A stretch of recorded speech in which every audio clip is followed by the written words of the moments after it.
Hello everyone, how are you doing? This is MD Tech here with another quick tutorial. In today's tutorial, I'm going to show you guys how to change the maximum recycling bin storage size on your Windows 11 computer.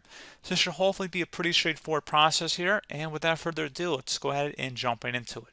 So all you have to do is right click on the recycling bin icon and select Properties. Where it says settings for selected location, you can change the maximum size in megabytes right here. So remember, 1024 megabytes is 1 gigabyte. So 2048 megabytes is 2 gigabytes. So just take into consideration how large your hard drive is, how much space is available, and generally what kind of downloads you are using on your computer, how big you might need of a space will be determined by that.